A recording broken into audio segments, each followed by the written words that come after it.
नमस्कार, आपका स्वागत है स्टॉकोलॉजी में। आज हम बात करने वाले हैं टाटा कंसल्टेंसी सर्विसेज लिमिटेड यानी कि टीसीएस लिमिटेड के क्वार्टरली रिजल्ट्स के बारे में।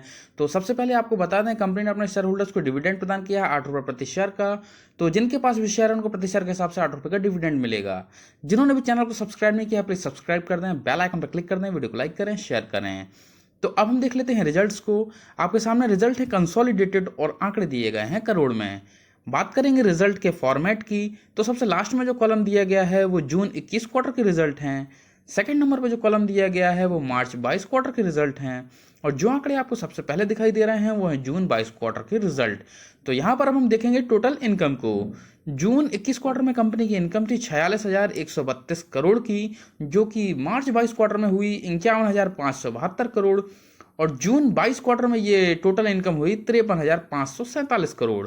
तो टोटल इनकम को अगर हम देखें ईयर ऑन ईयर में, जून 21 क्वार्टर से जून 22 क्वार्टर में, तो यहाँ पर हमें 16% की वृद्धि ईयर ऑन ईयर में इनकम में होते हुए दिखाई दे रही है। अगर हम बात करते हैं क्वार्टर ऑन क्वार्टर में, मार्च 22 क्वार्टर से जून 22 क्वार्टर में, तो यहाँ पर हमें 4% की वृद्धि इनकम में होते हुए दिखाई दे रही है। अब हम बात कर लेते हैं एक्सपेंसेस की। सबसे नीचे दिए गए हैं टोटल एक्सपेंसेस। जून 21 क्वार्टर में कंपनी के एक्सपेंसेस थे 33,969 करोड़ के, जो कि मार्च 22 क्वार्टर में हुए 38,208 करोड़ के, और जून 22 क्वार्टर में ये हुए 40,771 करोड़ के। तो टोटल एक्सपेंसेस की बात करें ईयर ऑन ईयर में, जून 21 क्वार्टर से जून 22 क्वार्टर में, तो यहाँ पर हमें एक्सपेंसेस में 20% की वृद्धि ईयर ऑन ईयर में होते हुए दिखाई दे रही है। अगर हम बात करते हैं क्वार्टर ऑन क्वार्टर में, मार्च 22 क्वार्टर से जून 22 क्वार्टर में, तो यहां पर हमें 7% की वृद्धि क्वार्टर ऑन क्वार्टर में एक्सपेंसेस में होते हुए दिखाई दे रही है। अब हम बात कर लेते हैं कंपनी के प्रॉफिट एंड लॉस स्टेटमेंट की। तो बात करते हैं प्रॉफिट बिफोर टैक्स की। जून 21 क्वार्टर में 12,163 करोड़ के प्रॉफिट बिफोर टैक्स थे, जो कि मार्च 22 क्वार्टर में हुए 13,364 करोड़ के, और जून 22 क्वार्टर में ये हुए 12,776 करोड़ के।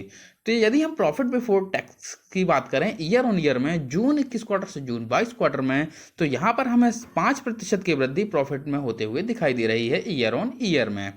अगर हम बात करते हैं क्वार्टर ऑन क्वार्टर में, मार्च 22 क्वार्टर से जून 22 क्वार्टर में, तो यहाँ पर हमें प्रॉफिट बिफोर टैक्स की जगह लॉस होते हुए दिखाई दे रहे हैं।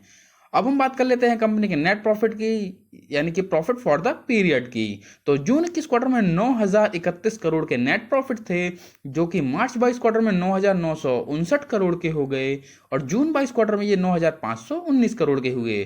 तो यदि हम नेट प्रॉफिट को देखें ईयर ऑन ईयर में, जून 21 क्वार्टर से जून 22 क्वार्टर में, तो यहां पर हमें कंपनी के नेट प्रॉफिट में 5% की वृद्धि ईयर ऑन ईयर में होते हुए दिखाई दे रही है। अगर हम बात करते हैं क्वार्टर ऑन क्वार्टर में, मार्च 22 क्वार्टर से जून 22 क्वार्टर में, तो यहाँ पर हमें क्वार्टर ऑन क्वार्टर में कंपनी के जो प्रॉफिट है वो घटते हुए नजर आ रहे हैं। तो यहाँ पर रिजल्ट्स को अगर हम देखते हैं, तो चाहे कंपनी के प्रॉफिट बिफोर टैक्स हो या profit after tax net profit हो, दोनों में ही हमें ईयर ऑन ईयर में कंपनी के जो प्रोग्रेस है वो होते हुए दिखाई दे रही है। कंपनी के हमें प्रॉफिट बढ़ते हुए नजर आ रहे हैं। अब हम बात कर लेते हैं कंपनी के एसेंशियल्स की। तो कंपनी का जो मार्केट कैप है वो है 11,94,844.93 करोड़ का, जो कि भारत की सबसे बड़ी आईटी कंपनी का है। नंबर ऑफ शेयर्स जो मार्केट में अभी ट्रेड कर रहे हैं वो है 365.91 करोड़। शेयर का पीबी रेशियो 15.6 का है, और डिविडेंड यील्ड 1.32% का है। अगर बात करते हैं कैश रिजर्व की, तो यहाँ पर 13,692 करोड़ के कैश रिजर्व हैं। प्रमोटर्स की होल्डिंग्स जो कंपनी पर है वो 72.3% की है, जो कि काफी अच्छी है। सेल्स ग्रोथ को देखें तो 17.93% का सेल्स ग्रोथ है, और आरओसी 66.74% का। एंटरप्राइज वैल्यू की बात करें तो 11,81,152.93 करोड़ की एंटरप्राइज वैल्यू है। शेयर का जो पी रेशियो है वो 31.2 है, जो ठीक ठाक नजर आ रहा है। अगर हम बात करते हैं फेस वैल्यू की, तो वो मात्र 1 रुपए है। बुक वैल्यू को देखें तो वो 209.32 रुपए की है। अगर कंपनी पर कर्जों की बात की जाए, डेब्ट की, वो 0 है, यानी कि कंपनी डेब्ट फ्री कंपनी है। ईपीएस को देखें तो वो 104.36 रुपए है। आरओई 50.76% का है, और वहीं प्रॉफिट ग्रोथ को देखें तो वो 23.34% की है। तो ओवरऑल यहाँ पर अगर हम देखते हैं तो हमें कंपनी के, चाहे वो कैश रिजर्व हो या कंपनी का डेब्ट फ्री होना हो, ये काफ़ी बेहतर नज़र आ रहा है। प्रमोटर्स की होल्डिंग्स को देखें तो वो भी काफ़ी अच्छी नज़र आ रही है। अब हम बात कर लेते हैं लास्ट ट्रेडिंग डे पर शेयर प्राइस क्या था। वो था 3,266 रुपये का। अगर हम देखते हैं 52 वीक्स हाई, 52 हफ्तों में सबसे उच्चतम स्तर की, तो 4,043 रुपये 52 वीक्स हाई बना, जो कि 17 जनवरी 2022 को बना था। 52 वीक्स लो 52 हफ्तों के सबसे निम्न स्तर की अगर हम बात करें तो यहाँ पर 3023 रुपये 85 पैसे है, जो कि 17 जून 2022 को शेयर ने बनाया है। यहाँ पर अगर हम बात करते हैं डिलीवरेबल क्वांटिटी की, जो कि सबसे नीचे दी गई है, percentage of deliverable quantity to trade quantity, तो यहाँ पर यह हमें 54.74% की दिखाई दे रही है।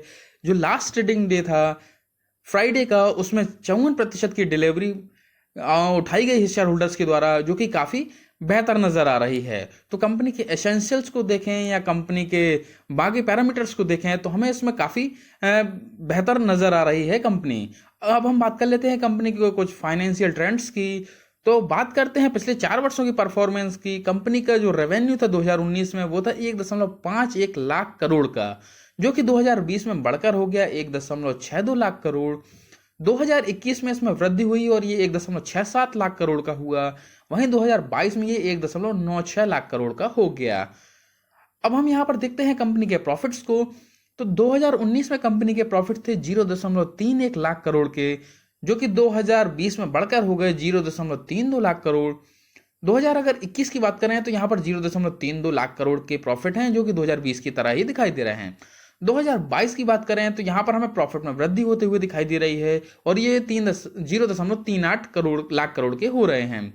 तो अगर हम पिछले 4 वर्षों की परफॉर्मेंस को देखें, फाइनेंशियल ट्रेंड्स को देखें, तो हमें चाहे रेवेन्यू हो या कंपनी के प्रॉफिट्स हो, लगातार वृद्धि होती हुई दिखाई दे रही है। तो पिछले 4 वर्षों में लगातार हमें रेवेन्यू का ग्राफ जो है वो ऊपर जाता हुआ दिखाई दे रहा है। उसी प्रकार से अगर हम प्रॉफिट्स को देखते हैं तो वो भी कंटिन्यू बढ़ते हुए नजर आ रहे हैं। बात कर लेते हैं शेयर होल्डिंग पैटर्न की। तो प्रमोटर्स की होल्डिंग जून 21 में थी 72.19% की, जो कि सितंबर 21 हो या दिसंबर 21, तीनों में ही प्रमोटर्स की होल्डिंग्स बनी रही।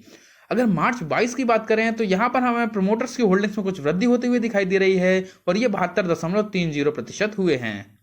एफआईआई होल्डिंग्स की बात करें तो जून 21 में 15.43% थी, जो कि सितंबर 21 में 15.37% हुई और दिसंबर 21 में ये 14.98% की हुई। वहीं मार्च 22 में 14.15% की हुई, यानी कि एफआईआई की होल्डिंग्स में लगातार गिरावट आई है।